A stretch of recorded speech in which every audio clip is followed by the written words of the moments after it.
Барлықтарыңызға сәлем, сіздермен бірге Қамажай ПП. Біз бүгін өте дәмді әрі тойымды 10 минутта жасалатын ПП таңғы ас дайындаймыз.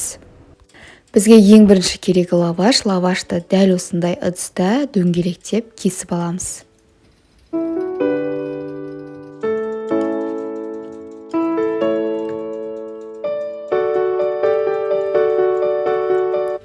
Аздаған сиырды үккіштен өткізіп, дәл осылай дайындап қоямыз.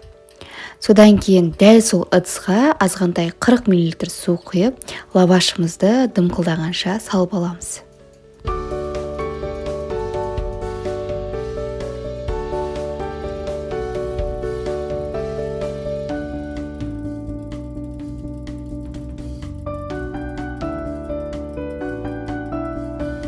Алдын ала табамызды зәйтүн майымен майлап, лавашымызды орналастырамыз.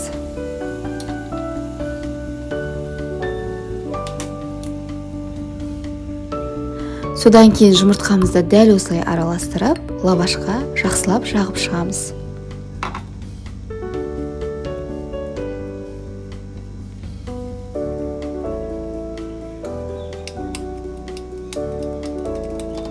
Және де дәміне қарай аздаған тұз немесе бұрыш қоссаңыздар болады. Содан кейін үккіштен дайындап қойған сырымызды салып, 2-3 минут езілгенін күтіп, табадағы лавашты аударамыз.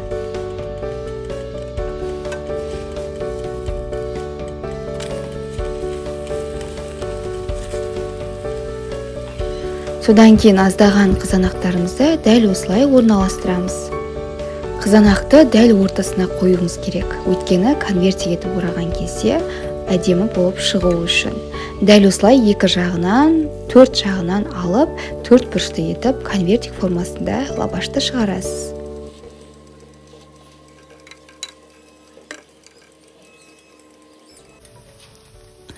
Таңғы ас дайын, өте тойымды әрі пайдалы болып шығады. Құрамында пайдалы май да, көмірсу да, белок та бар. Арықтап жүрсеңіз, міндетті түрде таңғы асқа жасап көріңіз.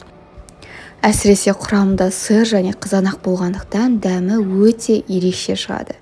Видеоны соңына дейін қарасаңыз, лайк және комментарий жазуды ұмытпаңыз. Ас болсын.